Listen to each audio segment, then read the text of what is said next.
Hallelujah. Hallelujah. Praise God. இந்த eternal Zion ministry அப்படி என்கிற ஒரு ஊழியத்தின் சார்பிலே இந்த நாள்ல கூட நாங்கள் செய்தி கொடுக்கும்படியாக வந்திருக்கிறோம். They have come today to give the Easter message on behalf of Eternal Zion Ministries today. இந்த ஈஸ்டர் திருநாளில், அதாவது இயேசு கிறிஸ்து மரித்து உயிர் தெழுந்த இந்த திருநாளிலே நாங்கள் ஒரு உயிர் தெழுதல் என்றால் என்ன அப்படி என்பதை செய்தியாக கொடுக்க வேண்டும். Today's topic on this resurrection day, the Easter day, is what do you mean by resurrection, or what is resurrection? உயிர் தெழுதல் என்றால் என்ன என்பதை நான் தெரிந்து கொள்ள வேண்டியது மிகவும் அவசியமாக. It is very important that you should understand what is resurrection.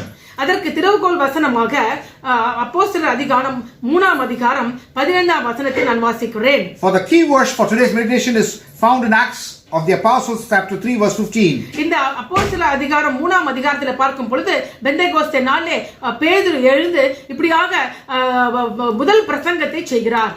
On the day of Pentecost, Peter is raising up and he is giving the first message to the crowd. அதாவது இயேசு கிறிஸ்துவின் பிதாவுடைய தேவன் அனுப்பின அந்த பரிசுத்த ஆவியின் அபிஷேகத்தை பெற்றுக் கொண்ட பிறகு செய்தியை அவர் கொடுக்கிறார். After he is being anointed by the Holy Spirit, he is giving this message. அவர் அப்படியாக இந்த செய்தியை கொடுக்கும் பொழுது 3ஆம் அதிகாரம் 15ஆம் வசனத்திலே ஜீவாதிபதியை கொலை செய்தீர்கள், அவரை தேவன் மரித்தோர் எழுந்து எழுப்பினார், அதற்கு நாங்கள் சாட்சிகளாய் இருக்கிறோம். Acts of the Apostle 3:15, it says like this: You killed the author of life, but God raised him from the dead. We are witnesses of this. Peter says that. அதாவது இந்த இப்படியாக பேதுரு சொன்னது போல இந்த நாள்ல கூட ஒவ்வொரு கிறிஸ்தவர்களும் கர்த்தராகிய இயேசு கிறிஸ்து உயிர்த்தெழுந்தார் என்ற சாட்சிகளாக இருக்கிறோம். Today also, as Peter has spoken before, we are also witnesses that Jesus Christ resurrected from the death. அதாவது சாட்சிகளாக இருக்க வேண்டும் என்பதே பரிசுத்த ஆவி உலகத்தினை அனுப்பினதற்கு காரணம் என்று கர்த்தராகிய இயேசு கிறிஸ்து உரைக்கிறார். Jesus also spoke that while the Holy Spirit was sent, he is supposed to be the witness unto us. அது அப்போஸ்தலர் 1ஆம் அதிகாரம் 8ஆம் வசனத்திலே அப்படியாக அவர் பரமேறுவதற்கு முன்பாக சொன்ன வசனம். It is the verse which Jesus said before his ascension in Acts of the Apostles chapter 1 verse 8. பரிசுத்த ஆவி உங்களிடத்தில் வரும்போது நீங்கள் பலனடைந்து எருசலேமிலும் யூதேயா முழுவதிலும் சமாரியாவிலும் பூமியில் கடைசி பரியந்தம் எனக்கு சாட்சிகளாய் இருப்பீர்கள் என்றார். But you will receive power when the Holy Spirit comes on you, and you will be witnesses in Jerusalem and in all Judea and Samaria and to the ends of the earth. அப்படியாக கர்த்தராகிய இயேசு கிறிஸ்து உயிர்த்தெழுந்தார் என்பதே சாட்சியாக நாம் அறிவிக்க வேண்டும். What is the witness about Jesus we are saying is Jesus Christ resurrected from the dead. அவர் சிலுவையிலே மரித்தார். He died on the cross. அவர் அடக்கம் பண்ணப்பட்டார். He was buried. 3ஆம் நாளிலே உயிரோடு எழுந்தார். Third day he rose from the dead. இதற்கு நாங்கள் சாட்சிகளாக இருக்கிறோம். We are the witnesses that he rose from the dead and he is resurrected. அப்படி என்றால் இதுக்கு முக்கியமானது உயிர்த்தெழுதல் என்றால் என்ன என்பதை முதலாவது தெரிந்து கொள்ள வேண்டும். First of all, we should understand what is resurrection. அது தெரியாத பட்சத்திலே நாம் சாட்சியாக நிற்க முடியாது. If you don't know what is resurrection, you cannot be witnesses for it. உயிர்த்தெழுதல் அப்படி என்றால் அதாவது வருங்காலத்திலே மரித்தவர்கள் மறுபடியும் உயிரோடு எழுந்திருப்பது. What is resurrection means? People who have dead will resurrect, will come back to life. அதாவது இந்த காரியம் வருங்காலத்திலே சம்பவிக்கும். This thing will happen in the days to come. அதற்கு முதற்கனி கர்த்தராகிய இயேசு கிறிஸ்துவுடைய உயிர்த்தெழுதல். The first fruit of resurrection is our Lord and Savior Jesus Christ. இயேசு கிறிஸ்துவின் மேல் விசுவாசிக்கிற ஒவ்வொரு ஜனங்களும் அப்படியாக நித்திய ஜீவன் அளிக்கப்படும், அவர்கள் உயிரோடு எழுந்திருப்பார்கள். Those who believe in our Lord and Savior Jesus Christ will be given eternal life and they will resurrect and they will live forever. இயேசு கிறிஸ்துவை சொந்த இரட்சகராக ஏற்றுக்கொள்ளாத ஒவ்வொரு ஜனங்களும், those who have not accepted Jesus as their personal savior, அவர்களும் உயிரோடு எழுப்பார்கள். Those people also will resurrect. அவர்கள் நித்தியமான ஆக்கினைக்குள்ளாக தள்ளப்படுவார்கள், தேவனிடமிருந்து பிரிக்கப்படுவார்கள். They will be separated from God and they will be put into eternal condemnation. இதுதான் உயிர்த்தெழுதல். That is called resurrection. உயிர்த்தெழுதல் இரண்டு பேருக்கு இரண்டு விதமாக நடக்கிறது. Resurrection happens to two people in two different ways. தேவனுடைய ஜனங்கள் நித்திய ஜீவனை பெறும்படியாகவும் தேவனோடு நித்திய ஜீவனாக வாழும்படியாக எழுந்திருக்கிறார்கள். The people of God, those who believe in our Lord and Savior Jesus Christ, will resurrect and they will reign and rule with our Lord and Savior Jesus Christ forever and ever. ஆனா தேவனுடைய ஜனங்கள் எல்லாம் துன்மார்க்கமான இருக்கிற ஜனங்கள், அவர்கள் உயிரோடு எழுந்து நித்திய ஆக்கினைக்குள்ளாக கடந்து போகிறார்கள். Those wicked people who are not with God, they will also resurrect and they will be put into the eternal fire, the eternal condemnation. நாம கேட்போம், உயிர்த்தெழுதல் கர்த்தராகிய இயேசு கிறிஸ்து முதல் கனி என்பது மிக நன்றாக 1 கொரிந்தியர் 15ஆம் அதிகாரத்திலே பவுல் சொல்வதை அறிந்திருக்கிறோம். I have known very well that in 1 Corinthians chapter 15, Paul is saying that the first fruit of resurrection is our Lord and Savior Jesus Christ. I knew it very well. அப்படி என்றால் பழைய ஏற்பாட்டிலே உயிர்த்தெழுதலை குறித்து சொல்லப்படவில்லையா என்று நீங்கள் கேட்கிறீர்கள். You might be asking the question that is it not written anywhere in the Old Testament about the resurrection? அதற்கு முன்பாக இன்னொரு கேள்வி கூட வருகிறது. Maybe you'll have another question also before that. அதாவது லாசரு மரித்த லாசரு உயிர்ப்பிக்கப்பட்டான். Lazarus who died rose again after 4 days. நாயினுடைய விதவையுடைய மகன் மரித்தவன் உயிரோடு எழுப்பப்படுகிறான். The widow of Nain, her son also rose from death. தலித்தாகுமே சிறு பெண் எழுந்திரு என்று இயேசு கிறிஸ்து சிறு பெண்ணை உயிரோடு எழுப்புகிறார். A small girl was also rose from death. Jesus called her unto Talitha get up, and she rose up. தபித்தாள் என்கிற ஒரு விதவை உயிரோடு எழுப்புகிறார். Peter also raises Tabitha, a widow. அப்புறம் பவுல் அப்படியாக யுட்டிகேஸ் அப்படி என்கிற ஒரு வாலிபனையும் உயிரோடு எழுப்புகிறார். Paul also raises Eutychus alive. பழைய ஏற்பாட்டிலே பார்க்கும்போது எலியா பார்க்கும்போது 2 முறை ஜனங்களை மரித்தவர்களை உயிரோடு எழுப்புவதை பார்க்க முடிகிறது. You can see prophet Elijah in the Old Testament. He rose 2 people at 2 different instances alive. எலியா அப்படின்னு கூட அவர் ஜனங்களை உயிரோடு எழுப்புகிறார். Elisha also rose people from death. எலியா மரித்து போய் அவருடைய எலும்பிலே ஒரு சடலம் பட்டவொடனே அந்த சடலம் உயிரோடு எழுந்துகிறது. Elijah died, and when some dead body was placed on Elijah's dead body, and he rose from death. அப்படி என்றால் இந்த அதுவும் உயிர்த்தெழுதல் தானே. அப்ப அதற்கும் இந்த உயிர்த்தெழுதலுக்கு என்ன வித்தியாசம் என்று நீங்கள் கேட்கலாம். But you can ask the question, what is the difference between the resurrection of those people, or they rose from the dead, and this Jesus Christ resurrection? நான் உயிர்த்தெழுதல் என்ன சொன்னேன்? அதாவது 2 விதமாக உயிர்த்தெழுதல். ஒன்று நித்திய ஜீவனை பெறும்படியாகவும் ஒரு நித்திய ஆக்கினை பெறும்படியாக உயிர்த்தெழுதல் என்று சொன்னேன். I told resurrection is there. 2 types of resurrection. One will resurrect to have eternal life, and the other will have resurrection to have eternal condemnation. அப்படி என்றால் இவங்கெல்லாம் கூட மரிச்சிட்டு உயிரோடு எழுந்துட்டாங்களே, அப்ப இதுவும் உயிர்த்தெழுதலா என்று நீங்கள் கேட்கலாம். Maybe you might ask the question, these people also died and rose from the dead. Is it not called resurrection? அதற்கு என்ன பெயர் என்றால் புத்துயிர் அடைதல் என்று பெயர். What is it called? It is called as resuscitation. Resurrection என்பது எதிர்காலத்திலே மரித்தவர்கள் உயிர்த்தெழுவது, அதுதான் உயிர்த்தெழுதல், resurrection என்று பெயர். The resurrection actual meaning is those people who died will resurrect in the future. That is resurrection. அதுவே புத்துயிர் அடைதல், மரித்தவர்கள் உயிரோடு திருப்பி எழுச்சிகிறதல் அப்படி என்பதை தான் அநேக அடையாளங்களாகவும் அற்புதங்களாகவும் பழைய ஏற்பாட்டு தீர்க்கதரிசிகளும் கர்த்தர் இயேசு கிறிஸ்துவும் அவருடைய சீஷர்களும் செய்தார்கள். But what happened in the Old Testament and the New Testament, those who rose from the dead, the English word for this is called resuscitation. It's not resurrection, it is called resuscitation. அது புத்துயிர் அடைதல். It is resuscitation. அந்த புத்துயிர் அடைந்த ஜனங்கள் மறுபடியுமாக சரீர பிரகாரமாக மறுபடியும் மரித்தார்கள். Those people who had the resuscitation, they died once again in their body. அப்படியாக லாசரு மரித்தார். Lazarus died. சிறுபெண்ணு மரித்திருப்பார். நாயினுடைய விதவையுடைய மகன் கூட மரித்திருப்பார். Lazarus died, the small girl died, and also this widow of Nain's son also died once again. அவர்களுக்கு மரிக்க வேண்டிய காலகட்டம் வரும் பொழுது அவர் மரித்திருப்பார்கள். According to the time period where they are supposed to die, they died. அப்ப இவங்க ஏன் உயிரோட, இதுக்கு என்ன அடையாளம் என்று நீங்க கேட்கலாம். You can ask, what is the sign for this? இது என்ன அடையாளம் என்று பார்க்கும் பொழுது, if you see what is the sign for this, தேவனுடைய ராஜ்யம் வருங்காலத்திலே நிச்சயமாக வரும்.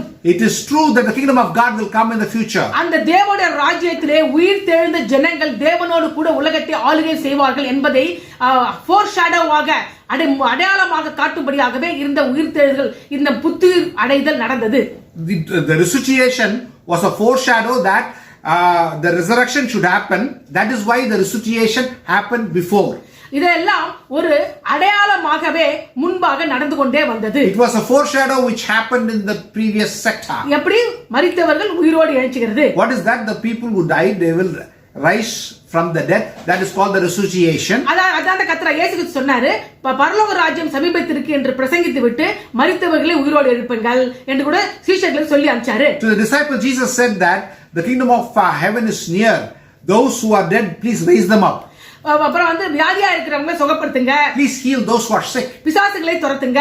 Drive out the demons. மரித்தவர்களை உயிரோடு எழுப்புங்க. Those who are dead, raise them up. இது கர்த்தர் இயேசு கிறிஸ்து செய்தாரு. Jesus Christ did this. அவருடைய சீஷர்களும் செய்தாங்க. His disciples also did this. 70 சீஷர்களை அனுப்பி அவரும் செய்ய சொன்னாரு. He told the 70 disciples when he sent to do that. What is the meaning of it? தேவனுடைய ராஜ்யம் வந்து விட்டது என்றால் அந்த ராஜ்யத்திலே மறுபடியும் உயிரோடு எழுந்த ஜனங்கள் அவரோட ஆளுகை செய்வார்கள் என்பதை காட்டும்படியாகவே இதை செய்தார். Why he did that was, if the kingdom of heaven comes, definitely these people will be resurrected.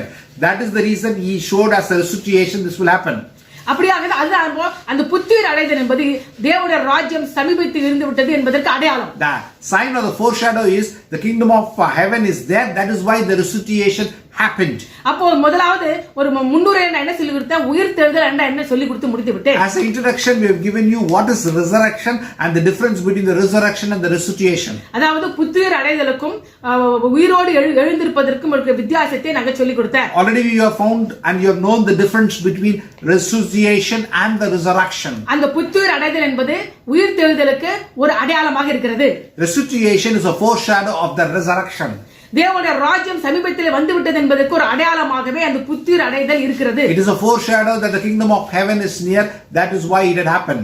அடுத்தது நீங்க கேட்கலாம், உயிர்த்தெழுதல் என்பது நீங்க பழைய ஏற்பாட்டிலே காணப்படவில்லையா என்று கூட நீங்க கேட்கலாம். Maybe you can ask this question that is resurrection or the resuscitation, did it happen not in the Old Testament? அதாவது அதற்குரிய நடக்கவில்லை, அதற்குரிய வெளிப்பாடு பழைய ஏற்பாட்டிலே இருக்கிறதா என்று நீங்கள் கேட்கலாம். Maybe it has not happened, you might not have the doubt, but is there a revelation about the resuscitation or the resurrection in the Old Testament? You ask the question. அதாவது முதல் தலைப்பு பழைய ஏற்பாட்டிலே உயிர்த்தெழுதலை குறித்து சொல்லப்படுகிற விஷயங்கள். First we are going to see what are the things which are spoken in the Old Testament about resurrection. இரண்டாவது 4 சுவிசேஷத்திலே உயிர்த்தெழுதல் குறித்து காணப்படுகிற காரியங்கள். Second topic is resurrection in the 4 Gospels. அதுக்கப்புறம் உயிர்த்தெழுந்த இயேசு கிறிஸ்துவை கண்ட காரியம் chronologically வரிசை பிரகாரமாக பார்க்குதல்.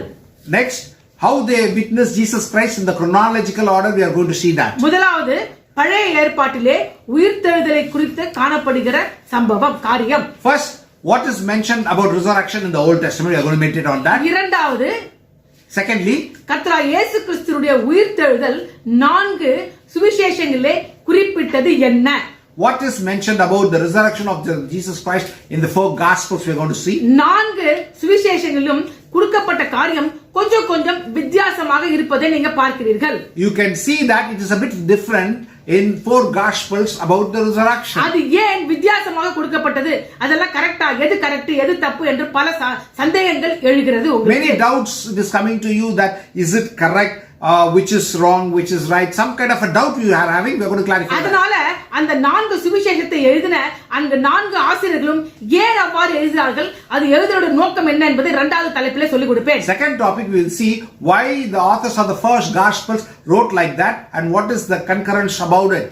மூன்றாவதாக Thirdly, அந்த 4 சுவிசேஷத்திலுமே காணப்படுகிற உயிர்த்தெழுதல் சம்பவத்தை வரிசை பிரகாரமாக சொல்லி முடிப்பேன். in chronological order how it is mentioned in the 4 Gospels of resurrection, we are going to see that. யார் முதல்ல பார்த்தது, அதுக்கு அப்புறம் என்ன சம்பவம் நடந்தது, அதுக்கு அப்புறம் என்ன நடந்தது அப்படி என்று சொல்லி முடிப்போம். We are going to see who first saw that and how it is written chronologically, we will meditate and see. அதாவது மேரி மகதலேனா முதல்ல பார்த்தாங்க, Mary Magdalene first saw that. அப்புறம் பேதுரு வந்தாரு, யோவான் ஓடி வந்தாங்க, அதுக்கு அப்புறம் 11 சீஷர்கள் காணப்பட்டாரு, தோமா இருந்தாரு, இல்ல இந்த சம்பவங்கள் எல்லாமே அங்க சொல்லி கொடுப்பேன். First Mary Magdalene saw, then Thomas saw and Peter saw. All these people saw that, but in a chronological order we will see that. So முதலாவது நம்ம உயிர்த்தெழுதல் என்ன என்று சொல்லி கொடுத்தோம். First we understood the introduction of what is resurrection. பழைய ஏற்பாட்டிலே உயிர்த்தெழுதல் குறித்து என்ன மாதிரி சம்பவங்கள் சொல்லப்பட்டிருக்கிறது. In the Old Testament what it is mentioned about the resurrection, we are going to see that. முதல்ல பார்க்கும்போது இஸ்ரவேல் என்கிற தேசம் மறுபடியுமாக ரீபர்த் ஆகும் அப்படிங்கிறது கூட இந்த உயிர்த்தெழுதலை குறித்து காணப்படுகிறது.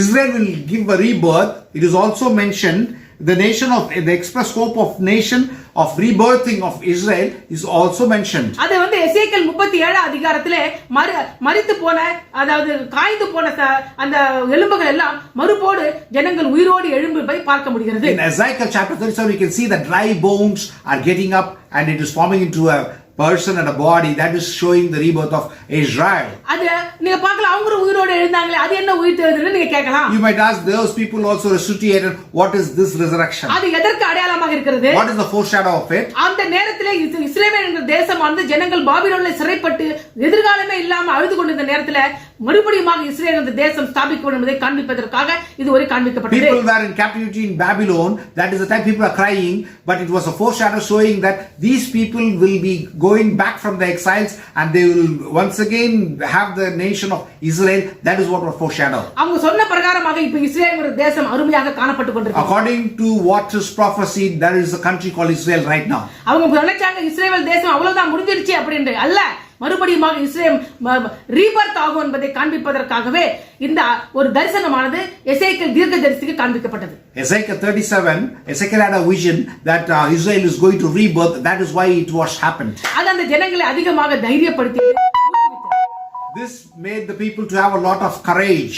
முதலாவது இப்படியாக ஒரு உயிர்த்தெழுதல் குறித்து பழைய ஏற்பாட்டிலே பார்க்கிறோம். First, we are seeing this as a resurrection in the Old Testament. அதாவது அது தேசம் மறுபடியும் ரீபர்த் ஆகும் என்பதை காட்டும்படியாக உலர்ந்து போய் இருந்த அந்த எலும்புகள் எல்லாம் உயிர் பெற்று எழுந்தது.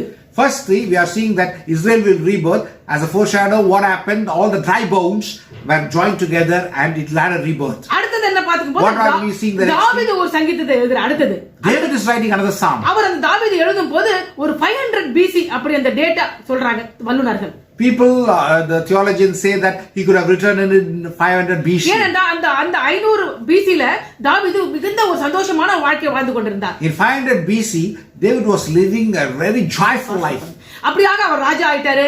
எதிரிகளால எந்த விதமான தொந்தரவும் இல்ல. He became a king and because of the enemies he had no problem and he was in peace. அப்போ ஒரு சங்கீதத்தை அவர் எழுதுகிறார். Now he is writing a psalm. அந்த சங்கீதம் என்னன்னு பாக்கும்போது சங்கீதம் 16 காணப்படுகிறது. You can see the psalm it is Psalm 16. அந்த சங்கீதம் 16 நீங்க வாசிச்சு பார்க்கும்போது if you read Psalm 16 அது பாக்க refuge in the Lord அப்படிதான் அதுக்கு தலைப்பு கொடுக்கிறோம். the topic for that is refuge in the Lord.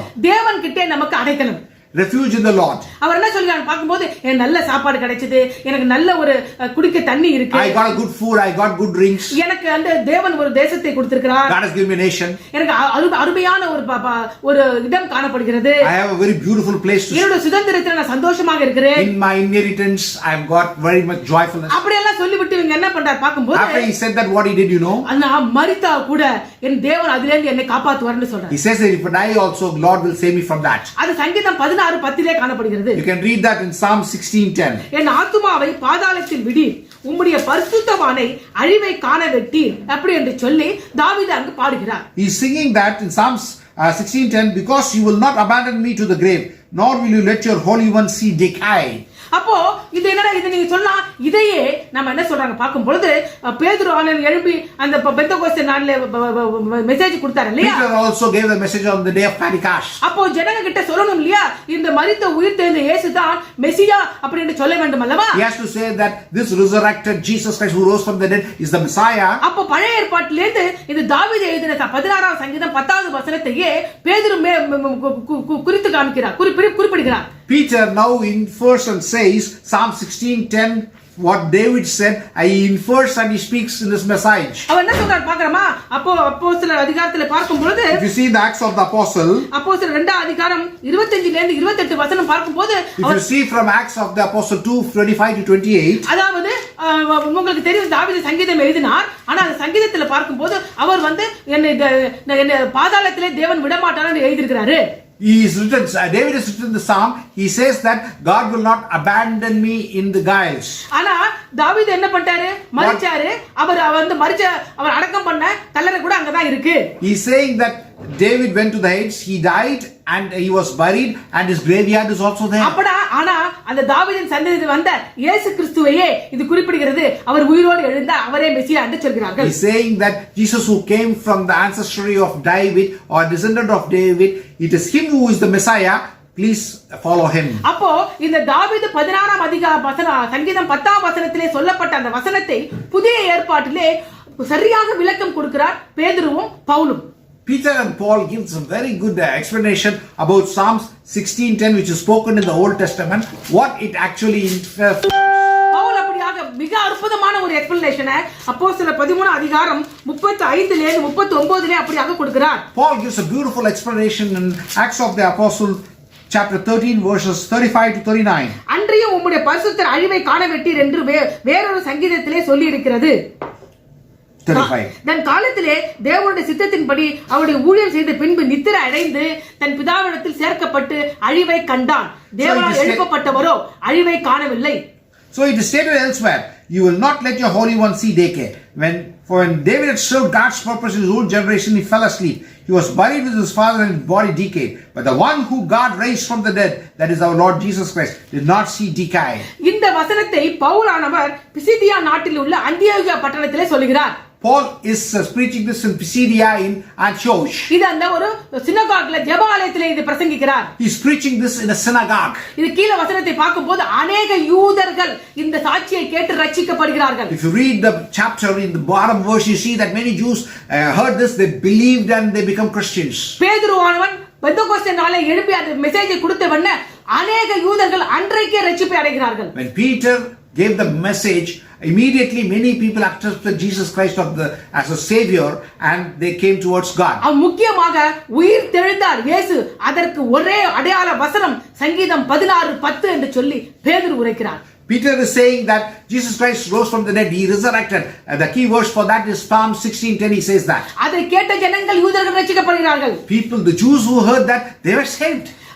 பிசிதியாவிலே இருக்க அந்தியோகியா சபையிலே இருக்க யூதர்கள் ரட்சிக்கப்படுகிறார்கள். பவுல் அப்படியே Those people in Pisidia in the church of Antioch, many people believed and were saved. ஏனென்றால் அவர்களுக்கு பழைய ஏற்பாடு தான் அவர்களுடைய வேதாகம புத்தகம். அதிலே சொல்லப்பட்ட காரியத்தை கேட்ட உடனே இவரே மெசியா என்று எல்லாரும் ஏற்றுக்கொண்டார்கள். They believe in the old Torah, the book of the law. So when it is written in Psalms 16:10, when they heard that, they accepted him because they believed in it. அப்போ உயிர் தெழுதல் குறித்து பழைய ஏற்பாட்டிலே தெளிவாக சொல்லப்பட்டிருக்கிறது. அதுவே தீர்க்க தரிசனமாக சொல்லப்பட்டிருக்கிறது. In Old Testament it is said about the resurrection and it is a prophecy or it is foretold. அந்த தீர்க்க தரிசனம் தான் கர்த்தருடைய இயேசு கிறிஸ்துவின் வாழ்க்கையிலே நிறைவேறியது புதிய ஏற்பாட்டிலே. That is the prophecy which was fulfilled in the life of Jesus Christ in the New Testament. அதனால நீங்க கேட்கலாம், உயிர் தெழுந்தான்னு சொல்றீங்களே புதிய ஏற்பாட்டிலே, அது எப்படி புதுசா ஃபர்ஸ்டா சொல்றீங்க, நாங்க எப்படி நம்புறதுன்னு நீங்க கேட்க முடியாது. You cannot ask this question that you are saying something about resurrection, it is not in the Old Testament. Brothers and sisters, it's already mentioned in the Old Testament. அந்த ஒரு கோடிட்ட ஒரு வசனத்தை கேட்டு கிட்டத்தட்ட 5000க்கு மேற்பட்ட யூத ஜனங்கள் முதலாவது ரட்சிக்கப்பட்டார்கள். Listening to this one verse, around 5000 Jews accepted Jesus and were saved. அப்போ உயிர்த்தெழுதலானது பழைய ஏற்பாட்டிலே அடித்தளமிட்டிருக்கிறது. So the resurrection has its own foundation in the Old Testament. அது புதிய ஏற்பாட்டிலே இயேசு கிறிஸ்துவின் மூலமாக நிறைவேறியது. It was fulfilled by Jesus Christ in the New Testament. நம் ஒவ்வொருவரையும் ஆண்டவர் இப்படியாகவே வருங்காலத்திலே உயிரோடு எழுப்புவார். Jesus Christ will also resurrect each and every one of you in the coming days. அதற்காகவே இந்த உலகத்துக்கு அவர் வந்து பாவத்தை சுமந்து சிலுவையிலே மரித்து உயிர்த்தெழுந்தார். That is why he took forth all our sins and he was crucified on the cross and he died on the cross and he resurrected. அந்த இயேசு கிறிஸ்துவை நீங்கள் நானும் விசுவாசிக்கும் போது நிச்சயமாக உயிர்த்தெழுந்து தேவனோடு தேவ ராஜ்யத்திலே நாம் அவரோடு கூட ஜீவிப்போம். If you and I believe this Lord and Savior Jesus Christ, definitely we will raise from the dead. You will be resurrected and you will be reigning with our Lord and Savior Jesus Christ in the fourth coming. அப்புறம் நீங்க கேப்பீங்க, இயேசு கிறிஸ்துவோட உயிர்த்தெழுந்தனா தீர்க்க தரிசனம் சொல்லிருக்காங்க, நீங்க சகோதரி நீங்க சொல்றீங்களே, நீங்க நாமெல்லாம் கூட உயிர்த்தெழுதுவோம், அதை குறித்து பழைய ஏற்பாட்டிலே சொல்லப்பட்டிருக்கலாம், நீங்க கேட்கலாம். You might ask about Jesus Christ, it is mentioned that he will resurrect.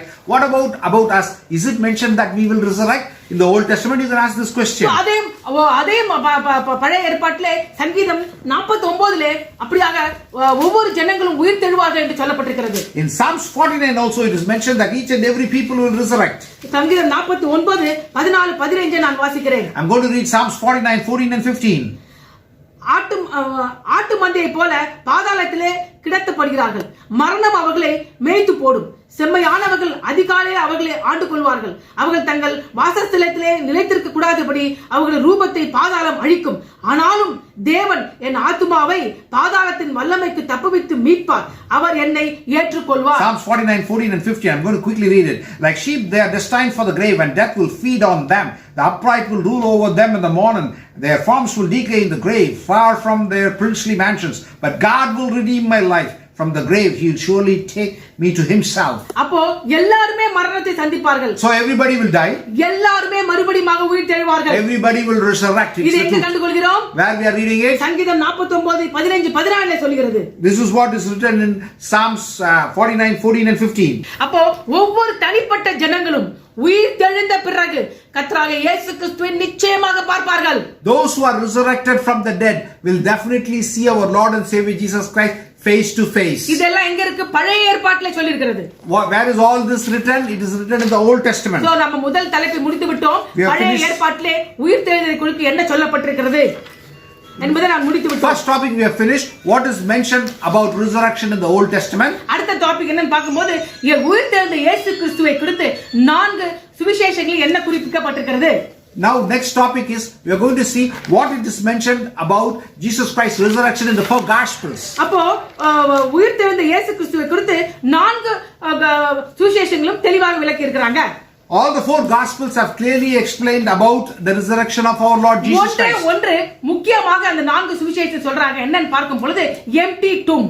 Every gospel, everyone is saying one thing, that is the empty tomb. அதாவது கல்லறை காலியாக இருந்தது. The tomb is empty. நம்ம பார்ப்போம் முதலாவது மார்க்கு சுவிசேஷத்திலே உயிர்த்தெழுந்த இயேசுவை குறித்து சொல்லும் பொழுது 8 வசனங்கள் சொல்கிறார்கள். In the Mark's gospel about the resurrection of our Lord and Savior Jesus Christ, 8 verses are mentioned. Mark 16ஆம் அதிகாரம் 1 லிருந்து 8 வசனங்களே கர்த்தர் இயேசு கிறிஸ்துவின் உயிர்த்தெழுதலை பற்றி சொல்கிறது.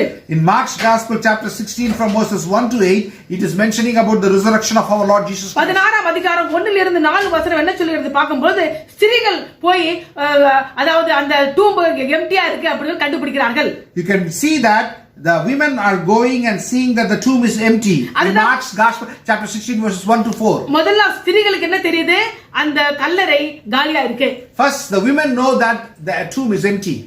அதுக்கப்புறம் என்ன ஆகுதுன்னு பாக்கும்போது ஒரு வாலிபன் வெண்மையான ஒரு உடையை தரித்து இருந்து அங்க என்ன சொல்றாரு? அனௌன்ஸ் பண்றாரு. என்னன்னு சொல்லும்போது கர்த்தர் இயேசு கிறிஸ்து உயிர்த்தெழுந்தார் என்று அனௌன்ஸ் பண்றாரு. A person, a young man dressed in white robe, sitting on the right side, it is saying and announcing that he is not here. அவர் என்ன சொல்றாரு? உங்ககிட்ட சொன்னார்ல இயேசு கிறிஸ்து நான் கலிலியாவில நான் உங்களுக்கு திருப்பணியாக சந்திப்பேன் சொன்னார்ல உயிர்த்தெழுந்து அதை அவர் செய்ய போறாரு அப்படின்னு அனௌன்ஸ் பண்றாரு. He is announcing that already he told you know I'm going to go ahead of you in Galilee. He is going to Galilee. அதுக்கப்புறம் அதை கேட்டு ஸ்திரீகள் அதிகமாக சந்தோஷப்படுவதாக அந்த மார்க்கு சுவிசேஷம் முடிகிறது. Mark's gospel says about that the women were so much joyful and they were enjoyed, and the Mark's gospel ends. அப்போ mark ஏன் 8 வசனத்தோடு முடித்து விட்டார்? ஏன் இதை மட்டும் சொன்னார்னு நீங்க கேட்கலாம். Maybe you might ask this question, why did Mark say only these 8 verses and why it is closed? அப்போ மார்க் என்ன 3 காரியத்தை முக்கியப்படுத்துகிறார் இந்த இடத்துல. Mark is emphasizing 3 important factors. அது ஏன் முக்கியப்படுத்துறாருன்னு பாப்போம். Let us see why he is emphasizing முதல் முக்கியப்படுத்துற காரியம் காலியான கல்லறை அப்படி முக்கியத்துவம். First he is emphasizing that it is an empty tomb. அதுக்கப்புறம் என்னன்னு பார்க்கும்போது அதாவது சீஷர்கள் வந்து அந்த இயேசு கிறிஸ்து உடலை எடுத்துட்டு போயிட்டு எங்க ஒளிச்சு வச்சுட்டாங்க.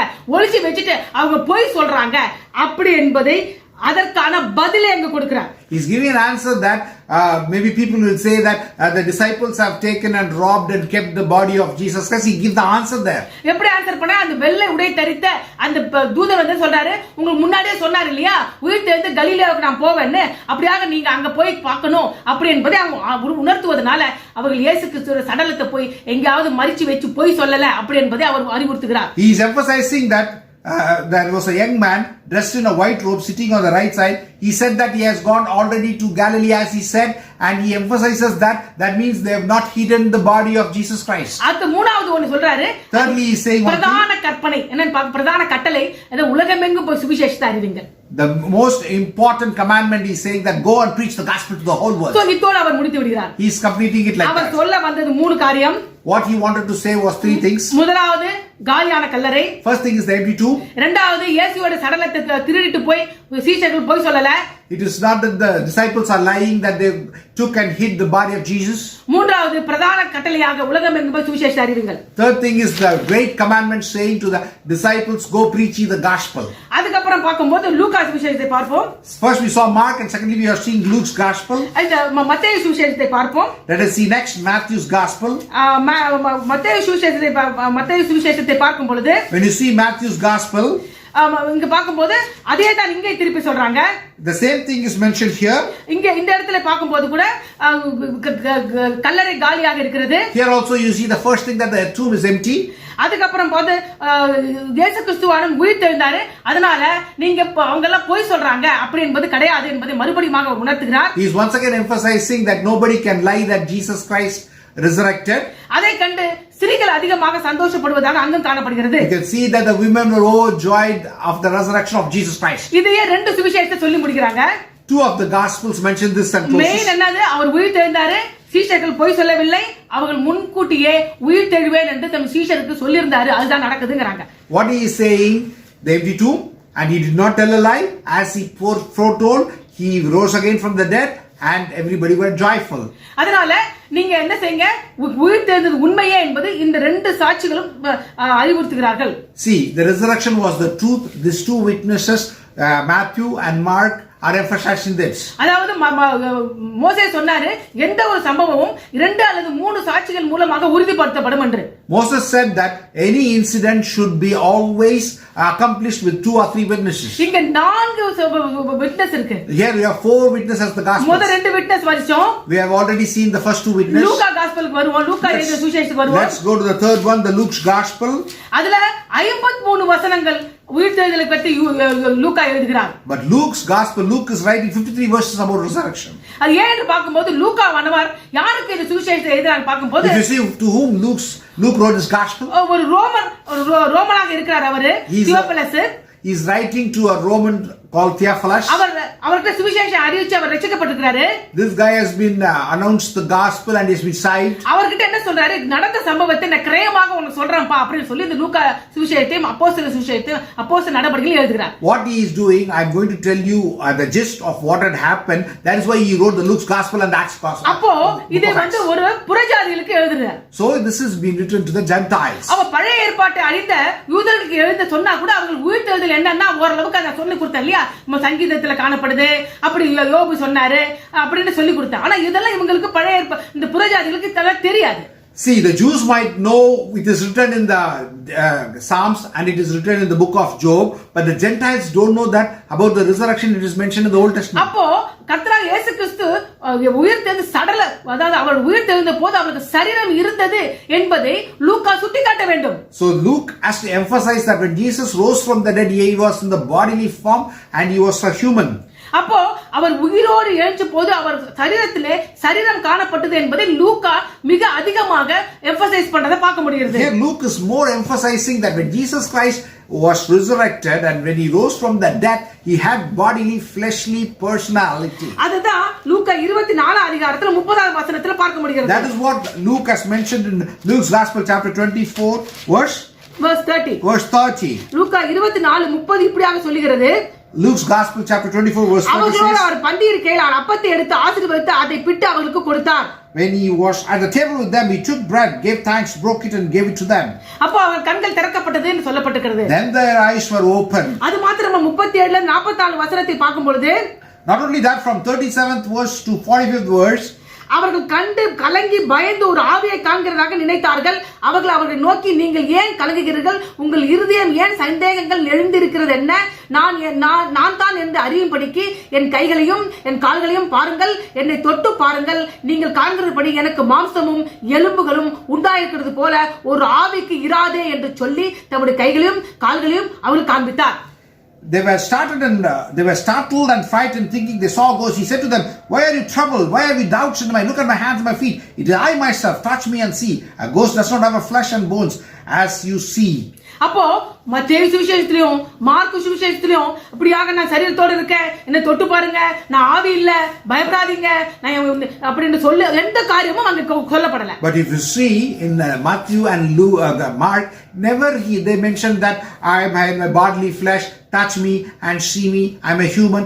Nothing is emphasized there. என்னை தொட்டு பாருங்க, நான் பாருங்க, நான் சிலுவையில என்ன அடிச்சது மாதிரி அங்க கைகளில காயம் இருக்கு, கால்களில காயம் இருக்கு, அது நான் தான் அப்படி என்று இயேசு கிறிஸ்து மறுபடியும் நான் மாம்சத்தோடு உயிர்த்தெழுந்தேன் என்று காண்பிக்கிறார். Now Jesus Christ is showing after his resurrection that I am Jesus who died on the cross with my all the nails with me, all the wounds of the nails, and he shows and emphasizes his bodily nature. Look here, does that. ஏன்னா புறஜாதிகளுக்கு பழைய ஏற்பாடு தெரியாது. Why? The Gentiles doesn't know the Old Testament. அவங்களுக்கு அந்த உயிர்த்தெழுதல் குறித்த basement கிடையாது. They don't have the basement about the resurrection. ஆனால் அவர்களுக்கு கர்த்தராகிய இயேசு கிறிஸ்து சரீரத்தோடு உயிர்த்தெழுந்தார் என்பதை தெளிவுபடுத்துவதற்காகவும் இந்த சம்பவங்கள் எல்லாம் லூக்கா எழுதுகிறார். That is why Luke's gospel, he writes and he emphasizes that he resurrected and he was in a human bodily form. He emphasizes that so much.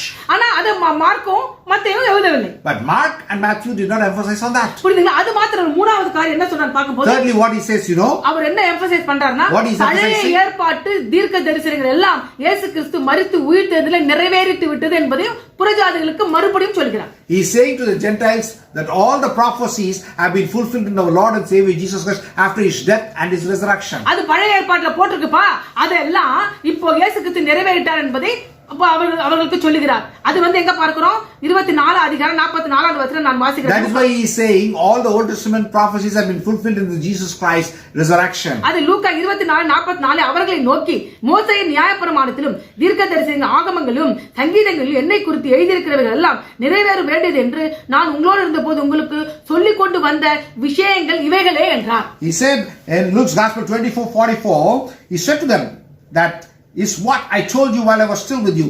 Everything must be fulfilled that is written about me in the law of Moses, the prophets and the Psalms. முதலாவது அவர்கள் புறஜாதிகளுக்கு உயிர்த்தெழுதல் பத்தி ஒண்ணும் தெரியாது. அவர்கள் ஆவியாக நினைத்து விடுவார்கள். அது ஆவி அல்ல, அது சரீரத்தோடு உயிர்த்தெழுந்தார். அவருக்கு கையிலே காயம் இருந்தது, காலிலே காயம் இருந்தது என்பதை காண்பிக்கிறார். Firstly, to the Gentiles he says that he died, he resurrected, and he was not a spirit, he had body, and that is why all the wounds and everything he shows and proves that he is not a ghost but he is a human being. அதாவது உயிர் தெழுந்தார் என்பதை சரீரத்தோடு உயிர் தெழுந்ததை காண்பிக்கிறார். He is showing as a witness that with bodily form he resurrected. இரண்டாவது என்ன சொல்றார் பார்க்கும் பொழுது, secondly what he is saying, பழைய ஏற்பாட்டுல இதெல்லாம் சொல்லி இருக்கு, நான் இத தான் உங்களுக்கு நான் உயிரோடு இருக்கும் பொழுது திருப்பி இதே தான் சொல்லிக்கிட்டே இருந்தேன் உங்ககிட்ட ஊழியம் செய்யும்போது, அதெல்லாம் சொன்னதெல்லாம் இந்த சம்பவத்தை தான்ப்பா அப்படின்னு இரண்டாவது what he is saying, whatever Jesus was saying about the Old Testament, about the prophets and everything, it is being now fulfilled. That is what I was preaching. He is emphasizing that to the Gentiles. புதுசா பார்த்து பயப்படுறீங்க, நாங்க முன்னாடியே உங்களுக்கு சொன்னேன் இல்லையா, உங்க பழைய ஏற்பாட்டுல இதெல்லாம் சொல்லிருக்கு, அதை நிறைவே இது தான்ப்பா சொன்னேன் அப்படிங்கறார். He is saying that I already told you that the same thing has been fulfilled here. Why are you afraid of it? He is asking those Gentiles. அடுத்து என்ன பண்ணுவீங்க? இப்போ நடந்துச்சு இல்லையா, இந்த விஷயத்தை கொண்டு உலகமெங்கும் போய் சுவிசேஷம் அறிவிங்க, அதுக்கு முன்பாக பரிசுத்த ஆவி உங்க மேல் வருவார் அப்படி என்று லூக்கா சொல்லி முடிக்கிறார். Luke is finishing that you go out and preach the gospel for all over the world. Before that the Holy Spirit will come upon you. He says, then he closes the chapter. So அப்ப லூக்கா எழுதின சுவிசேஷத்திலே இயேசு கிறிஸ்துவின் உயிர்த்தெழுதல் முழுமையாக எருசலேமையே சுற்றி காணப்படுகிறது. But the resurrection of Jesus Christ is totally about Jesus on Jerusalem. புரியுதா? எருசலேமை சுற்றி அவர் உயிர்த்தெழுந்த காரியத்தை சொல்லி முடிக்கிறார் லூக்கா. After the resurrection, what Jesus was doing in Jerusalem, Luke is emphasizing more on it and he completes it. So அப்போ லூக்கா அப்ப யோவானுக்கு நம்ம கடந்து போவோம். Now we'll go to John. We already saw Matthew, Mark and Luke. Now இப்போ யோவான்ல ரெண்டு full chapterரும் உயிர்த்தெழுதலுக்கு யோவான் எழுதி கொடுக்கிறார். Now John is writing 2 full chapters about the resurrection. இவர் ஏன் இவ்வளவு எழுதணும்? Why should John write so இப்போ நம்ம much? பாப்போம் லூக்கா யோவான் என்னென்ன குறிப்பிட்டிருக்காருன்னு பார்ப்போம். முதலாவது இயேசு கிறிஸ்து எருசலேமை சுற்றியே 3 முறை தரிசனமானார் உயிர்த்தெழுந்து என்று முதலாவது ஆரம்பிக்கிறார் அவரு. First he says that Jesus Christ after resurrection was seen 3 times. After his resurrection he starts in John's Gospel around Jerusalem. முதலாவது 3 முறை உயிர்த்தெழுந்தவராக எருசலேமை சுற்றி தன்னை காண்பித்ததாக யோவான் எழுதுகிறார். John is writing that after his resurrection 3 times he showed himself around Jerusalem. அப்புறம் கடைசியாக ஒரு முறை கலிலேயாவிலே காணப்படுவதாக சொல்றாரு. He says that lastly he was seen in Galilee. அப்ப நம்ம பார்க்க முதலாவது என்னன்னு பார்க்கும்போது இங்க மேரி மகதலேனானவள் ஓடி போய் என்ன பார்க்கறாங்க? முதலாவது அவங்க காலியான கல்லறையை பார்க்கறாங்க. Firstly Mary Magdalene goes and sees the empty tomb. அது யோவான் 20 அதிகாரம் 1 ல இருந்து 8 ல காணப்படுகிறது. That is written in John's Gospel chapter 20 verse 1 to 8. அதுக்கு அப்புறம் மற்ற 2 சீஷர்களும் அங்க வந்து பார்க்கறாங்க.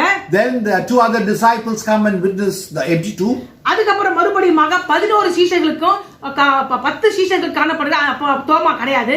And then he comes and appears to the 10 disciples. Thomas was not there. அது இரண்டாவது appearance. That is the second appearance. மூணாவது 8 நாளுக்கு அப்புறம் தோமாவோடு சேர்த்து 11 பேர் ரூம்ல இருக்காங்க. அதே இடத்துல அங்க இயேசு கிறிஸ்து திரும்ப உயிர்த்தெழுந்த இயேசு கிறிஸ்து தரிசனமானாரு. After 8 days with the Thomas, all the disciples are there. Jesus Christ comes inside the closed door and appears to them. அப்படியாக தோமாவானவன் என் தேவனே என் ஆண்டவரே என்று சொல்லி முடிப்பதோடு எருசலேமிலே அவர் தரிசனமானது முடிவு பெறுகிறது. Thomas said, "My Lord, my God."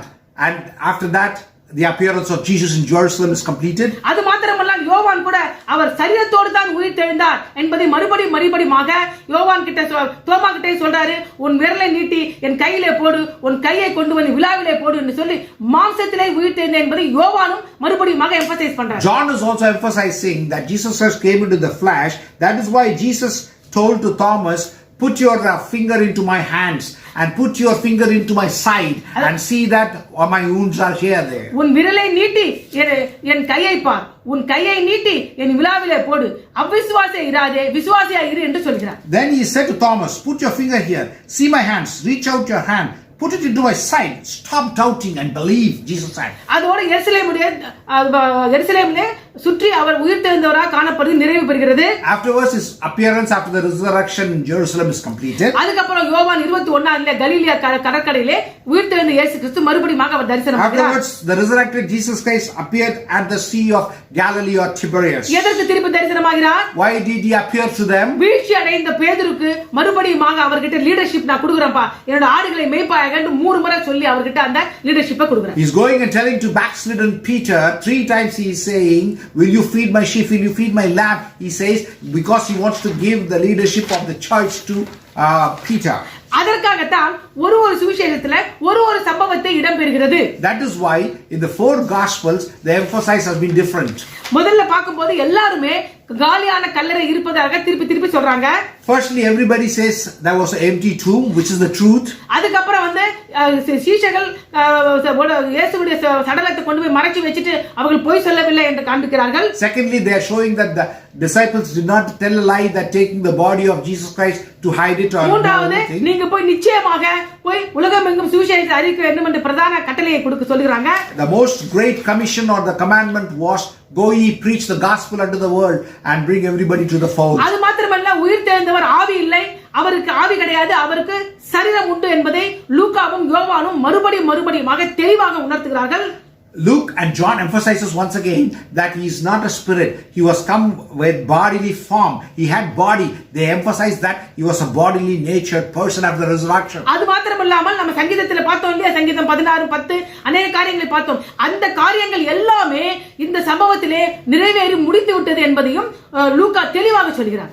All the things we saw in the Psalms, 16:10 and Psalms 49, everything has been fulfilled in this. He mentions, Luke's gospel mentions and completes it. கடைசியா யோவான் சொல்லி முடிக்கிறாரு, பேதுரு கிட்ட மறுபடியும் லீடர்ஷிப் கொடுக்கிறோம் அப்படி சொல்லி முடிக்கிறாங்க. What John's gospel says that we are going to give the leadership to Peter, and he completes it. இதற்காகத்தான் ஒரு சுவிசேஷத்திலும் ஒரு சம்பவங்கள் இடம்பெறுகின்றன. That is why in each gospel different type of instance has been portrayed about the resurrection. அப்போ மூன்றாவதாக என்ன பார்க்க போகிறோம்? எல்லா சம்பவத்தையும் கிரகமாக எப்படி கொண்டு வரலாம்? How chronologically you can see the resurrection of our Lord Jesus Christ. We are going to thirdly see and we are going to complete it. முதலாவது நம்ம உயிர்த்தெழுதல் என்னன்னு பார்த்தோம். First we saw what is resurrection. அடுத்தது அந்த உயிர்த்தெழுதல்ல புத்துயிர் அடைதலும் உயிர்த்தெழுதலுக்கு உள்ள வித்தியாசத்தை பார்த்தோம். Secondly, we saw what is the difference between resuscitation and resurrection. இதையெல்லாம் நான் முன்னுரையாக சொல்லி முடிச்சேன். As an introduction, we saw this. அதுல உயிர்த்தெழுதல் என்றால் என்ன? What is resurrection? புத்துயிர் அடைதல் என்றால் என்ன? What is resuscitation? அந்த புத்துயிர் அடைதலுக்கும் உயிர்த்தெழுதலுக்கும் உள்ள வித்தியாசம் என்ன என்று சொல்லி கொடுத்தேன். The difference between resuscitation and resurrection, we saw that. அப்போ அடுத்த முதல் தலைப்பாக அப்புறம் சப்டிவிஷன்ல பழைய ஏற்பாட்டிலே உயிர்த்தெழுதலை குறித்து என்ன சொல்லப்பட்டிருக்கிறது என்பதை முதலாவது தலைப்பாகவும். First topic we saw what is mentioned about resurrection in the Old Testament. We saw அதுக்கு சங்கீதம் 16:10 சங்கீதம் 49:15 சொன்னேன். We saw for the meditation from Psalm 16:10 and the Psalms 44:14 and 15 we meditated. அதாவது எல்லாம் முடிஞ்சு போயிச்சு நினைக்கிறாங்களே, எருசலேம் இல்ல, அது திருப்பி ரீபர்த் ஆகும் என்பதற்காகவும் everybody were thinking that Jerusalem is finished but Israel will have a rebirth. மட்டுமல்லாமல் கர்த்தராகிய இயேசு கிறிஸ்து உயிர்த்தெழுவார் என்று சங்கீதங்களிலே தாவீது சொன்ன காரியம், தாவீது மரிச்சு போயிட்டாரு, ஆனா அவர் நிச்சயமாக உயிர்த்தெழுந்தவர், தாவீதில் தந்தையிலே வந்த இயேசு கிறிஸ்து என்பதை சங்கீதம் 16:10 In Psalm 16:10 it is mentioned that David died but the person who is going to come from the descendant of David, he will die, he will resurrect, and he will live forever. It was emphasized in Psalm 16:10. சங்கீதம் 49 எல்லாரும் மரிப்பாங்க, துன்மார்க்கனும் சரி தேவனை அறிந்த மனுக்களும் எல்லாரும் உயிர் தெழுவாங்க என்று சங்கீதம் 49 பார்த்தோம். In Psalms 49 we saw that everybody will die. A good person, a righteous will die, a wicked will die. We saw that. ஆனால் ஒவ்வொரு மனுஷனும் கர்த்தர் இயேசு கிறிஸ்து உயிர் தெழுந்தவனை இயேசு கிறிஸ்துவை காண்பார்கள் என்று யோபு சாட்சியாக சொல்ல வசனத்தை நாம் அதில் பார்த்தோம். We saw that Job is also saying that as a prophecy he is saying, I will come back to life and I will see my Redeemer face to face. Job says that. அடுத்த இரண்டாவது தலைப்பாக 4 சுவிசேஷத்திலே உயிர் தெழுந்த இயேசுவை குறித்து சொல்லப்பட்ட சம்பவத்தை பார்த்தோம். Secondly, we saw about in the 4 Gospels about what is mentioned about the resurrection of Jesus Christ. ஏன் ஒரு சுவிசேஷத்திலே ஒரு சம்பவத்தை ஏன் எழுதி இருக்கிறாங்க என்பதை நான் சொல்லிக் கொடுத்தேன். We saw the emphasis of each gospel, the incidents which they wanted to portray in resurrection. அதனால தான் ஒரு சுவிசேஷத்திலே ஒரு சம்பவத்தை எழுதினாங்க. That is why each incident of resurrection was mentioned in each of the Gospels. மூன்றாவது தலைப்பாக chronologically வரிசையின் பிரகாரமாக உயிர்த்தெழுந்த சம்பவம் தான் என்ன என்பதை பார்ப்போம். Now chronologically quickly we will see what is the chronological order of resurrection. முதலாவது ஒரு குரூப்பான உமன்ஸ் என்ன பண்றாங்க, ஸ்திரீகள் மரித்த அவருடைய சடலத்துக்கு அந்த சுகந்த வர்க்கம் இடும்படியாக அந்த சடலம் வைக்கப்பட்ட அந்த கல்லறைக்கு வருகிறார்கள். Firstly, the women, a group of women are bringing some ointment, sacred things, a sacred ointment. They are coming to the tomb of Jesus Christ to put that on the buried body of Jesus. அவங்களோட மகதலால் மரியாளும் வராங்க. Among with them Mary Magdalene also comes. இது எங்க இருக்கு? Mark 16:1 இருந்து 13ல வாசிக்க முடியுது.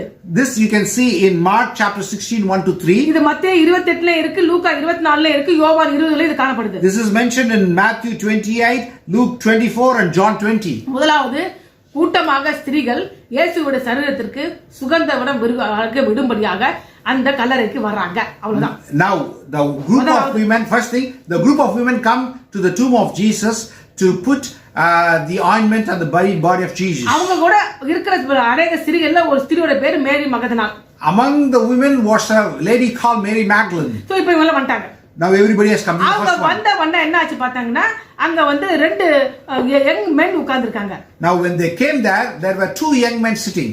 அவங்க என்ன பண்றாங்க, கல்லறைய கதவை திறந்து விட்டுறாங்க. அந்த கல்லை திறந்து விட்டு என்ன சொல்றாங்க, they are removing the stone of the tomb, and what are they saying? அவங்க என்ன சொல்றாங்க, கர்த்தர் இயேசு கிறிஸ்து உயிர்த்தெழுந்தார், அவர் ஏன் இங்க தேடுறீங்கன்னு சொல்லிட்டாங்க. They are saying that Jesus Christ is resurrected, why are you searching for him? அது மார்க் 16:4 ல இருந்து 7 வசனத்துல பார்க்க முடியுது. That is written in Mark's Gospel 16:1-7. அது மத்தேயு 28ல இருக்கு, லூக்கா 24ல இருக்கு. That is mentioned in Matthew 28 and Luke's Gospel 24. இத கேட்டவன ஐயோ இயேசு கிறிஸ்து காணுமே, எங்கப்பா சடலம் இல்லைன்னு சொல்லிட்டு ஒரு பயத்தோடு கலந்த ஒரு சந்தோஷமா இருக்கு, ஒரு பயமா இருக்கு, அப்படி எல்லாரும் ஓடி போறாங்க அந்த இடத்தை விட்டு. The women who came there, they are a bit joyful, fear is there, a mixed condition, they are moving from that area. அவங்க என்ன சொல்றாங்க, முதல்ல போய் சொல்றதுக்கு எல்லார்ட்ட சொல்லதுக்கு பயப்படுறாங்க. They are fearing and they don't want to tell it to everybody. அதுக்கு அப்புறம் இல்ல போய் சொல்லுவோம், 11 பேருக்கு போய் சொல்லுவோம் அப்படினு தீர்மானிக்கறாங்க. Then they decide that we will go and tell the 11 disciples. அது எங்க காணப்படுகிறது? Where is it written? Mark 16:8ல இருக்கு. It is in Mark 16:8. அவங்க எல்லாம் இந்த ஸ்திரீகள் இப்படி பேசிட்டு இருக்கும்போது அடுத்து என்ன பண்றாங்க, மேரி மகதலால் வேகமா ஓட எல்லாரையும் விட்டு இந்த ஃபாஸ்டா ஓடுறாங்க. Nextly Mary Magdalene is running fast, leaving everybody aside to the tomb. அவங்க மிச்ச ஸ்திரீகள் மெல்லமா வந்துட்டு இருக்கும்போது இந்த மேரி மகதலால் மட்டும் வேகமா ஓடி பேதுருகிட்ட யோவான் கிட்டயும் போய் இயேசு கிறிஸ்து உயிர்த்தெழுந்தார், நாங்க போய் பார்த்தோம், சடலம் இல்ல, அங்க ஒரு தூதர் இப்படி சொன்னார்னு சொல்றாங்க. When they were coming from the empty tomb, all the other ladies were slowly walking, but Mary Magdalene ran and came to the disciples and they said, Jesus Christ is risen. He is not there. It's an empty tomb. With joy she mentioned that. அவங்க இப்படி சொல்லிட்டு இருக்கும்போது mister ஸ்திரீகள் எல்லாம் நடந்து வந்துட்டு இருக்காங்க கொஞ்சம் பேர், அவர்களுக்கு இயேசு கிறிஸ்து தரிசனமாகிறார். The other women who are coming and walking and coming, to them Jesus gave appearance to them. அவங்க கிட்ட போய் என்ன சொல்றாங்க, What did Jesus say to them? கலிலேயாவுல நான் உங்களை சந்திப்பேன்னு சொல்லி நீங்க போய் சீஷர்கிட்ட சொல்லுங்கப்பா அப்படினு இயேசு கிறிஸ்து சொல்லி அனுப்புறார். Jesus is saying, go and tell the disciples that I will meet them in Galilee. அது லூக்கா 24 அதிகாரத்துல 8ல இருந்து 11 வசனத்திலும் மத்தேயு 28 அதிகாரத்திலும் காணப்படுகிறது. Luke's Gospel chapter 24 8-11 and Matthew's Gospel chapter 28 is mentioned. இப்படி இயேசு கிறிஸ்து கிட்ட பேசுற டயத்துல பேதுரு யோவானும் அந்த மகதலால் சொன்னப்பட்ட விஷயத்துக்கு என்னன்னு சொல்லி பார்க்க முடியாம ஓடி வராங்க, கல்லறையை பார்த்து ஓடி வராங்க. When they were saying, immediately Peter and John rushed to the tomb with Mary Magdalene to see what had happened to the tomb. அங்க போய் உள்ள போய் பார்த்தா அந்த கல்லறை காலியா இருக்கு. அவ தன் தலையில சுற்றப்பட்ட அந்த தண்ணி துணியும் உடம்புல சுற்றப்பட்ட துணியும் நல்லா மடிச்சு ஒரு ஓரமா வச்சிருக்காங்க. Now when they go and see the tomb is empty, and the cloth which was on the head and the cloth which was on the body, everything is wrapped up neat and it is kept aside. அதுல வந்து பார்த்துட்டு ஒண்ணு இல்லன்னு சொல்லி நம்பிக்கை இல்லாம பேதுரு நம்பல, யோவான் நம்பின மாதிரி இருக்கு, திருப்பி போயிட்டாங்க அவங்க. Without hope is Peter, and a little bit of hope is with John, and they return back to their place. அவங்க திருப்பி மேரி மகதலேனா என்ன பண்றாங்க, அந்த கல்லறைக்கு ஓடி வராங்க. Immediately Mary Magdalene once again coming to the tomb. அந்த இடத்துல வந்து மிகுந்த கண்ணீரோடு இருந்து அங்க ஒரு ஆளை பாக்குறாங்க. நீ எப்பா தோட்டக்காரனாப்பா, இயேசு எங்க வெச்சியான்னு கேக்குறாங்க. அவர் பார்த்தா அவர்தான் இயேசு கிறிஸ்து.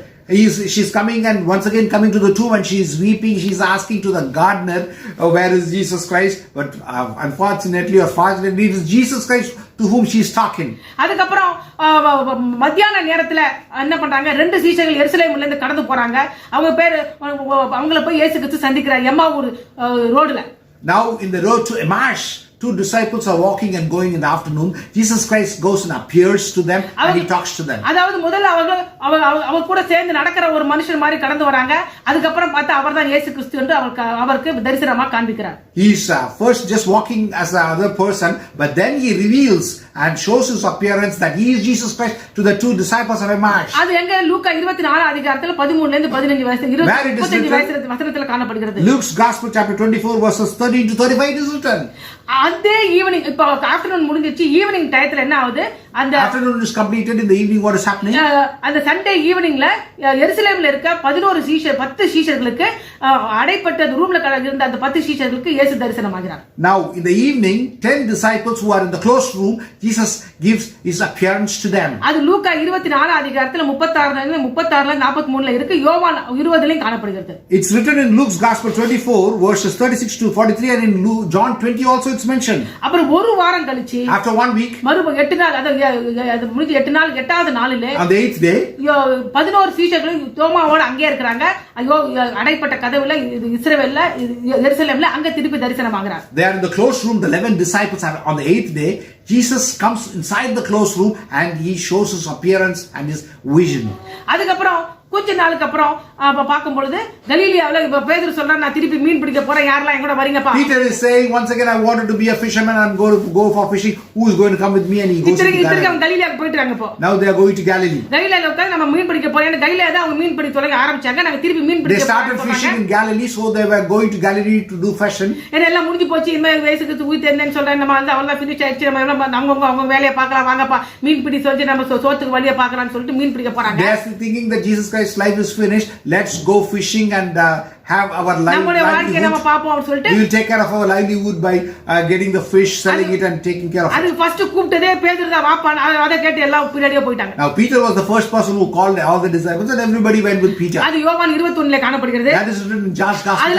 அந்த படகுல படகுல இருக்கும்போது கர்த்தர் இயேசு கிறிஸ்து அந்த கரையில காணப்படுகிறார். மிக கணக்கணக்கான மீன்களை மறுபடியும் பிடிக்கிறார் பேதுரு. On the sea of Tiberias, on the shore Jesus Christ is there and Peter has a great amount of fish he's caught. 350 ஃபிஷ்க்கு மேல பெரிய பெரிய மீன்லாம் பிடிக்கறாங்க. 350 fishes, big fishes they caught in their net. அதுல அப்புறம் மனம் திரும்பினாங்க. பேதுரு என்ன சொல்றாரு, Peter repented. அப்புறம் வந்து நீ என் ஆடுகளை, என் ஆட்டுக்குட்டிகளை நீ மேய்ப்பாயாக என்று சொல்லி லீடர்ஷிப்பை பேதுருக்கு கர்த்தர் இயேசு கிறிஸ்து கொடுக்கிறார். Jesus is asking Simon Peter, will you take care of my sheep? And he gives the leadership of the church to Peter. அது வந்து யோவான் 21ல காணப்படுகிறது. That you can see in John's Gospel chapter 21. அதுக்கு அப்புறம் பாக்கும்போது கடைசியாக 40 நாள்ல 400 பேருக்கு ஜனங்களுக்கு, கிட்டத்தட்ட 500 பேருக்கு ஜனங்களுக்கு ஒரே டயத்துல அவர் தரிசனமாகிறார். And you can see that he gives his appearance, he shows himself for 400 to 500 people in a single instance. அது 1 கொரிந்தியர் 15:6ல இருக்குது. That is written in 1 Corinthians chapter 15 verse 6. இதெல்லாம் 40 நாள்ல நடக்குது. This is all happening in the 40 days. கடைசியாக கலிலியாவுல அவங்க என்ன பண்றாங்க? Lastly in Galilee what they are doing? இயேசு கிறிஸ்து சொன்ன மாதிரியே கலிலியாவுல அவங்க எல்லாம் சீஷர்கள் எல்லாம் கலிலியாவுல வராங்க. All the disciples they come to Galilee. அவங்களுக்கு பிரதான கட்டளை, the great commission he gives to them. எல்லா இடத்துல சுவிசேஷ அறிவிங்கன்னு கொடுக்கிறார். Preach the gospel to all all the nations of the மத்தேயு world. 28:16 இருந்து 20 வசனத்தை காணப்படுகிறது. In Matthew chapter 28 verses 16 to 28 is அதற்கு mentioned. முன்பாக நீங்க எருசலேமில் போய் தரித்திருங்கள், பரிசுத்த உங்கள் மேல் வரும், பெற்றுக்கொண்ட பிறகு உலகம் எங்கும் போய் சாட்சியாயிருங்கன்னு சொல்லி முடிக்கிறார். Then he says, before that, go ye tarry in Jerusalem, the Holy Spirit will come upon you, and you will be witnesses unto me. Jesus அது says. லூக்கா 24:44-55 சொல்லி முடித்து விட்டு அவர் பரமேறி விடுகிறார். In Luke's Gospel chapter 24 verses 51 onwards he says, and he ascended to the heaven. அது அவர் பரமேறுற காரியத்தை அப்போஸ்தலர் 1:4-11 வருஷத்திலே காணப்படுகிறது. The ascension of Jesus Christ is mentioned in Acts chapter 1 verses 4 to 11. அப்போ நம்ம சொன்ன மாதிரி இயேசு கிறிஸ்துவுடைய உயிர்த்தெழுந்த சம்பவத்தை முழுமையா கிட்டத்தட்ட 15 அடுக்குல சொல்லி கொடுத்து முடிச்சார். Now with 15 steps I have shown the chronological order of the resurrection of Jesus Christ, that 40 days what he did. இப்போ நம்ம முடிவுக்கு வருகிறோம். Now we are coming to the end. நீங்க கேட்கலாம், உயிர்த்தெழுதல் என்பது எனக்கு வருங்காலத்துல நடக்க போகுது இல்லையா அப்படி நீங்க கேட்கலாம். Maybe you may say that resurrection is going to come in the future. அதற்கு தான் சரியான ஒரு பதிலை இயேசு கிறிஸ்து கொடுக்கிறார். That is why Jesus gives a very good answer to everyone. I am என்று சொல்லி 7 வசனத்தை இயேசு கிறிஸ்து சொல்லுதுல அதுல ஒரு வசனம் என்னன்னு பார்க்கணும். நானே ஜீவனமாக இருக்கேன் என்று சொல்கிறார். Jesus said I am in 7 times, and that is the term he says, I am the resurrection and the life. அது யோவான் 11:25 26 வசனத்துல காணப்படுது. அதோடு நாம் செய்தியை முடிப்போம். யோவான் 11:25 இருந்து 26. That is what he mentions in John's Gospel 11:24 and 25. 25-26 இயேசு 25 and 26. இயேசு அவளை நோக்கி, நானே உயிர்த்தெழுந்தும் ஜீவனுமாய் இருக்கிறேன். என்னை விசுவாசிக்கிறவன் மரித்தாலும் பிழைப்பான். உயிரோடு இருந்து என்னை விசுவாசிக்கிறவன் எவனும் என்றென்றைக்கும் மறியாமலும் இருப்பான். இதை விசுவாசிக்கிறாயா என்றார். Jesus said to her, I am the resurrection and the life. He who believes in me will live, even though he dies. And whoever lives and believes in me will never die. Do you believe this? அப்படி என்றால் இயேசு கிறிஸ்து 2 காரியத்தை இதிலே சொல்கிறார். Jesus Christ is saying 2 things here. அதாவது நம்ம தெரிந்த பிரகாரமாக 25வது வசனத்தில் என்ன சொல்றார் அவரு? In 25th verse what he is saying? அதாவது ஜீவன என்னை விசுவாசிக்கிறவன் மரித்தாலும் பிழைப்பான் என்று சொல்கிறார். முதலாவது first he says he who believes in me will live even though he dies. அது என்ன சொல்லுன்னு பார்க்கணும். What is the meaning of it? bodily resurrection சொல்கிறது. It is said about the bodily resurrection we are going to take this. மரித்த உடலானது இயேசு கிறிஸ்துவின் வருகையிலே உயிர்த்தெழும் என்பதை அந்த வசனம் சொல்கிறது. What is the verse saying? That when Jesus Christ comes, your body will resurrect. Bodily resurrection is emphasized. ஆனா 26வது உயிரோடு இருந்து என்னை விசுவாசிக்கிறவன் என்றென்றைக்கும் மரியாமல் இருப்பான் என்று சொல்கிறார். அப்படி The second term is whoever lives and believes in me will never die. அது ஜீவனில் உயிர்த்தெழுதலை குறிப்பிடுகிறது. It is the resurrection in life. அதாவது கர்த்தர் இயேசு கிறிஸ்துவை நீங்கள் சொந்த இரட்சகராக ஏற்று விசுவாசித்த உடனேயே accept Jesus Christ as your personal savior, immediately உங்களுடைய ஜீவன் உயிர்த்தெழுகிறது.